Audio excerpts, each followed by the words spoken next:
Hi everyone! So sa ngayon tignan natin kung ano mensahe ng Panginoon para sa ating lahat. So we have this one, hate in reverse. We also got the past in either way. We also got this one. I kinda feel strongly na may nagbe-betray sa'yo. And this is somebody that you thought will not hate you. So with the past in either way, ibig sabihin lang nun na meron siyang kinalaman sa iyong past, but it's up to you if you will let this person enter your life once again. We also have this one in either way. You're being called on na matuto kayo sa pagkakamali nyo noong past, or magkaroon kayo ng realization na hindi lahat ng tao ay minamahal kayo. May mga haters. Maybe you're somebody who used to think that everyone around you are good at hindi kayo ni-hate. But it's sad to say, some people, mapagbalat kayo sila. At nalulungkot ako dito kasi some of you, you're still dealing with them. Or maybe you're someone who used to deal with them at may potential na bumalik ka sa taong ito, or maging friends pa rin kayo, lovers, and so on. So we have the 7 here. We also got special in reverse. So nakakalungkot guys kasi I'm seeing na you're being divinely guided by heaven.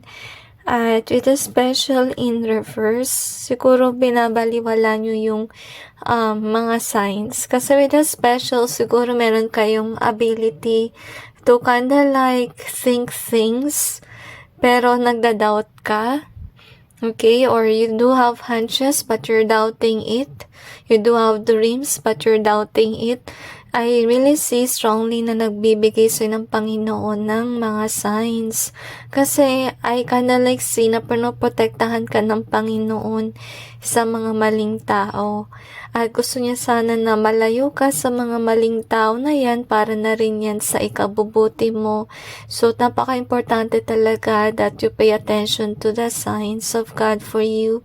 Kasi some of you, you're dealing with these wrong people, and until now, you could be somebody who's waiting for them to change. Pero nakakalungkot guys, bihira lang talaga yung taong nag-change. Okay? So, minsan naging martyr ka na sa kakaantay mo. Wag naman ganun.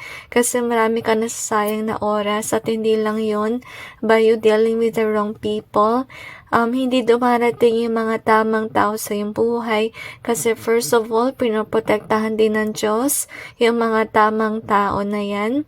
Kasi imagine mo na lang kung dumating yan ngayon and you're dealing with the wrong person, baka naman saktan ng mga wrong person yung mga good na tao na parating sa iyong buhay. Okay? So, sana maunawaan mo rin yung timing ng Panginoon. And on your end, while you're waiting for the right people, you really need to distance yourself from the wrong ones. At, wag mong baliwalain yung mga signs ng Panginoon sa'yo.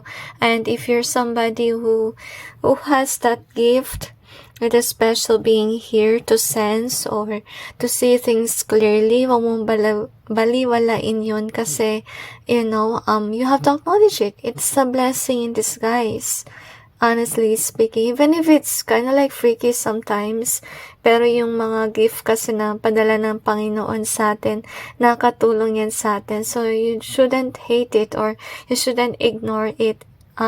Actually, you should acknowledge it and be thankful to God about those gifts, okay? So anyway, that's it, and God bless all of you.